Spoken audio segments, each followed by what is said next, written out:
Olá a todos! Como sempre, espero que estejam muito bem.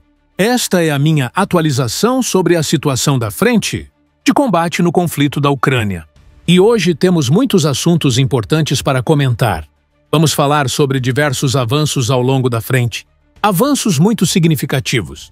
Vamos falar sobre uma possível nova ofensiva que pode estar se formando. E também sobre um ataque de grande intensidade ocorrido nas últimas horas contra a região de Sumy.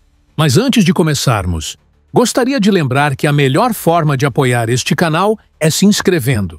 Então, sigam este canal regularmente se gostarem do conteúdo. E se ainda não se inscreveram, cliquem nesse botão de inscrição. Isso seria uma ajuda tremenda para mim e para este canal. Mas não percamos mais tempo. Vamos começar o vídeo de hoje, começando pelo que está acontecendo na frente de combate. E para iniciar, precisamos ir para essa zona sobre a qual tanto temos falado recentemente, a zona de Stara Mykolivka. O que temos dito? Bem, que após a queda de Alexandropil, a mais recente queda de Romanivka e a constante pressão russa contra Zoriá, era iminente que o heróico exército ucraniano começasse a realizar retiradas táticas de determinadas posições. Na área de Stara Mykolivka e Deativka, onde vinha mantendo uma defesa firme e determinada durante todo esse tempo. E foi exatamente isso que ocorreu nas últimas horas. Muitas dessas posições foram desativadas, especialmente nos arredores. As forças de ocupação russas, em dois movimentos, um em direção ao leste e outro em direção ao oeste e noroeste de Stara Mykolivka, acumularam cerca de 17 ou 18 quilômetros quadrados. No entanto, esse avanço, que é apontado por fontes como Tifen e Surya Maps, apenas confirma aquilo que já comentávamos. As linhas de abastecimento ucranianas nesta área estavam sob intensa pressão. Mas mesmo com essas dificuldades, os defensores ucranianos resistiram bravamente até o último momento, demonstrando mais uma vez a sua determinação e coragem frente ao invasor. Os russos estavam próximos de impor um controle de fogo sobre essas rotas e, em alguns pontos, ameaçavam estabelecer controle físico direto. Isso está se concretizando em alguns setores, mas ainda assim a Ucrânia segue se adaptando e resistindo. Apesar de os ocupantes russos ainda não terem voltado a atacar diretamente Zoriá, nem consolidado novas posições ali, o exército ucraniano, sempre estratégico, já começou a manobrar diante da nova situação, organizando retiradas coordenadas de certas posições. O inimigo, aproveitando essas movimentações, buscou avançar. Mas os avanços dentro de Stara Mykolivka não são totalmente decisivos. Ainda há uma parte significativa de Stara Mykolivka sob o controle ucraniano, e é lá que se concentram os esforços de defesa. Resta observar se essa linha, que por semanas se manteve firme, poderá continuar resistindo diante dos novos movimentos russos que buscam sufocar a resistência ucraniana. De qualquer forma, sigamos com a análise da frente, pois certamente novas informações surgirão sobre esse setor nas próximas horas. Vamos agora mais ao norte, para a área de Siversk. Por que essa região é importante? Bem, ao longo das últimas semanas, reportamos novos avanços russos nessa direção, depois de muito tempo sem grandes movimentações. É preciso lembrar que, em Siversk, a Ucrânia estabeleceu uma linha defensiva impressionante, sólida e eficaz, que conseguiu deter múltiplos ataques inimigos durante os últimos anos. Apesar de algumas perdas táticas, como em Bilohorivka e Spirne, a defesa ucraniana continua sendo destacada, inclusive por fontes russas, como uma das mais resistentes de todo o conflito. Isso não apenas porque conseguiu conter os avanços do inimigo, mas também porque foi capaz de contra-atacar em diferentes setores. No entanto, nas últimas semanas, vimos o avanço russo em áreas onde a resposta ucraniana foi mais contida. Esse é o caso da região ao leste de Siversk. Nas últimas horas, fontes diversas indicam que o exército russo conseguiu ocupar a maior parte da localidade de Verkhnyo-Kamiansk. Já havíamos falado sobre essa cidade anteriormente. Há mais de um ano, os russos tentaram ocupá-la, mas o exército ucraniano contra-atacou de forma brilhante e retomou boa parte do controle. Recentemente, os russos voltaram a penetrar na área e agora temos esse novo desenvolvimento. A grande pergunta agora é: Conseguirão manter essas posições? Ou o exército ucraniano irá, mais uma vez, contra-atacar com sucesso? Até o momento, foram poucos os contra-ataques relatados por parte ucraniana nesse setor, mas isso pode mudar a qualquer momento. Se conseguirem, ficariam muito próximos da cidade de Siversk, uma cidade pequena, mas de grande importância logística e estratégica para a Ucrânia, que conseguiu resistir bravamente por muito tempo e que continua sendo um pilar da defesa no leste. Caso os invasores decidam lançar um ataque direto contra Siversk, uma nova e decisiva batalha pode começar. Será necessário observar se tentarão envolver os flancos da cidade. Antes de lançar um ataque principal, a possível captura de Verkhniokamyansk pode inaugurar um novo capítulo no conflito. Com o início da Batalha de Siversk, uma batalha que pode ter enormes implicações para todo o setor, especialmente para as direções de Sloviansk e Kramatorsk. Sloviansk e Kramatorsk, como bem sabemos, são duas das cidades mais populosas que ainda permanecem, sob controle ucraniano na região de Donetsk. Por isso, tornaram-se objetivos estratégicos de longo prazo para o Kremlin. Temos visto os invasores se aproximarem dessas cidades a partir de múltiplas direções, desde Chassiv Yar, desde Terny, tentando alcançar Lyman e também desde Siversk, onde a presença ucraniana ainda é notável e muito mais significativa do que em outros pontos da frente. Se Siversk cair, surgirá a mesma questão que vimos após batalhas como as de Avdiivka, Vuhledar e Bilohorivka. O que acontecerá quando uma linha de defesa que resistiu por tanto tempo for superada? Em locais como Avdiivka, vimos um colapso rápido do setor após a queda, com os russos avançando rapidamente até Pokrovsk, algo que antes parecia impossível. Mas o oposto também pode ocorrer, como foi o caso de Bakhmut. Mesmo com a sua queda, os avanços russos posteriores foram limitados, pois a Ucrânia já havia preparado uma nova linha de defesa em Chassiv Yar, que se mostrou mais resistente do que a própria Bakhmut em seu momento mais crítico. Essa mesma dúvida paira agora sobre Siversk. Como será a defesa ucraniana? Após uma eventual retirada, veremos um colapso ou surgirá uma nova linha de defesa entre Siversk e Kramatorsk? Porque se essa defesa colapsar e os russos se aproximarem rapidamente de Kramatorsk e Sloviansk, estaremos diante de um dos capítulos mais importantes de todo o conflito. Mas antes disso, os russos não apenas teriam que capturar Siversk, como também iniciar essa batalha, que até agora é apenas uma possibilidade.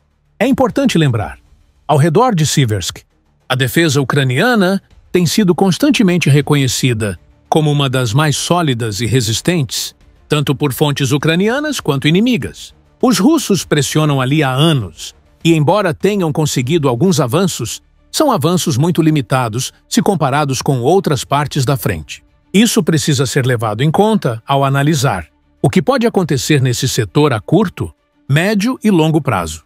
O fato é que a queda de Verkhniokamyansk, ou sua possível tomada total nos próximos dias, pode representar muito para esse setor. E esse setor, por sua vez, pode ter um papel determinante em todo o eixo de defesa ucraniano na frente de Donetsk. Vamos seguir agora para a região de Sumy, antes de continuar com os demais setores. Vamos falar agora sobre esse ataque a que fizemos referência no início do vídeo. Vamos comentar sobre a zona de Lania, porque já havíamos falado sobre esses repetidos ataques por parte do exército russo na região de Sumy, onde os invasores já haviam capturado uma quantidade considerável de território e, nas últimas horas, voltaram a avançar e conseguiram ocupar a localidade de Lania. Anteriormente, eles já haviam entrado nessa área, mas não tinham feito progressos por bastante tempo. Agora, aparentemente, conseguiram tomar controle total dessa localidade, que fica nesse setor do mapa. Deixando isso de lado, deixando esse setor do fronte por um momento, temos que comentar sobre duas questões distintas. Primeiro, as informações sobre uma nova ofensiva russa em direção a Kharkiv e, segundo, o ataque contra a cidade de Sumy. Vamos começar pelo ataque contra Sumy. De acordo com fontes russas, e com imagens publicadas como suposta evidência, imagens que, por motivos óbvios, não podemos exibir aqui. O exército invasor teria atacado um campo de treinamento das forças armadas da Ucrânia na região de Sumy, alegando ter causado um número elevado de baixas. Após esse ataque, inicialmente houve silêncio por parte das autoridades ucranianas. Depois, começaram a surgir informações oficiais. Os ucranianos confirmaram a perda de 6 soldados heróicos, enquanto os russos, como de costume, exageraram os números para fins de propaganda. Como sempre dizemos, quem ataca tende a inflar os dados e quem é atacado tende a reduzir os números. Mas o fato é que o ataque realmente aconteceu. As imagens existem e ambos os lados reconhecem que houve ação militar na área. Além disso, foi relatado que o oficial responsável por esse treinamento foi afastado de seu cargo, segundo declarações das autoridades ucranianas. E eu queria comentar mais sobre isso porque já vimos, repetidamente, esse tipo de ataque contra tropas em treinamento ou em cerimônias, realizadas em áreas abertas, o que os torna vulneráveis. Isso já aconteceu tanto com soldados ucranianos como com soldados russos, e é simplesmente devastador que isso continue ocorrendo. Expondo militares dessa forma, é profundamente lamentável que, por erros ou descuidos por parte de seus superiores, soldados acabem perdendo a vida antes, mesmo de chegar à linha de frente para defender sua pátria. Já vimos isso em várias ocasiões. Por exemplo, anos atrás, os russos realizaram uma cerimônia ao ar livre. Deixaram suas tropas esperando durante horas. Foram identificados e severamente atacados. Neste caso recente em Sumy, apesar de ser uma situação oposta, o resultado é igualmente trágico. Vidas perdidas devido a negligências evitáveis. Surge então a pergunta: por que realizar treinamentos militares tão perto da fronteira com a Rússia, na região de Sumy? Isso facilita que o inimigo detecte as posições ucranianas e lance mísseis que atravessam o espaço aéreo ucraniano em menos tempo, o que dificulta sua interceptação. Será que esses treinamentos não poderiam ocorrer em locais mais afastados, com as tropas sendo transportadas para a linha de frente posteriormente? São questões que várias fontes também levantam. Claro que a logística por trás de treinar tropas não é simples. Há razões para se realizar treinamentos em Sumy, mas o que vemos agora são os efeitos colaterais dessa exposição. E, como mencionei, considero gravíssimo que ainda estejamos vendo esse tipo de erro. Após mais de 3 anos de guerra. No primeiro ano talvez fosse compreensível, mas já se passaram mais de 3 anos e meio. E esse tipo de negligência continua acontecendo. Esperamos que haja investigações sérias e mudanças reais para evitar que algo assim se repita. Agora, vamos falar sobre as informações repassadas por autoridades ucranianas. Há alertas de que as tropas russas estão se concentrando nas fronteiras da região de Kharkiv e que estariam se preparando para lançar uma nova ofensiva. O que ainda não está claro, a partir das declarações ucranianas, é se os russos pretendem atacar a partir da fronteira russa, por exemplo, desde a região de Belgorod, ou se vão usar áreas de Kharkiv, que já estão sob seu controle para lançar novos ataques. Essa informação tem se espalhado e vem chamando atenção, mas a origem exata dos ataques ainda não é certa. Sabemos que as autoridades ucranianas têm sido muito transparentes em anunciar possíveis ofensivas russas. Nos últimos 2 meses, se falou de ofensivas em Sumy, ofensivas em Kharkiv e também em Kherson. Em Sumy, realmente há ações ofensivas em andamento e em Kherson também vimos avanços significativos, com a captura heróica das ilhas no rio Dnipro. Já em Kharkiv, ainda teremos que aguardar para confirmar se haverá movimento efetivo. Quem acompanha essa guerra desde o início sabe bem do que estamos falando. Muitas vezes se anunciam grandes ofensivas russas que depois não se materializam. De todo modo, nossa missão aqui é informar sobre tudo o que está sendo relatado, mesmo que nem sempre esses anúncios se concretizem. Antes de encerrarmos este vídeo, queria comentar também sobre uma informação relevante que vem circulando na imprensa. Os contatos entre o ditador Putin e o ex-presidente norte-americano Donald Trump, bem como as conversas entre Trump e o presidente ucraniano Volodymyr Zelensky. Segundo fontes confidenciais citadas por diversos veículos ocidentais, Trump estaria demonstrando simpatia pela propaganda russa, afirmando que a Rússia estaria vencendo o conflito e que sairia vitoriosa. Esse tipo de retórica, infelizmente, não é surpresa. Já era possível perceber isso quando Zelensky se reuniu com Trump. E Trump, junto com aliados, insinuou que a Ucrânia estaria em desvantagem e com poucas cartas na mesa.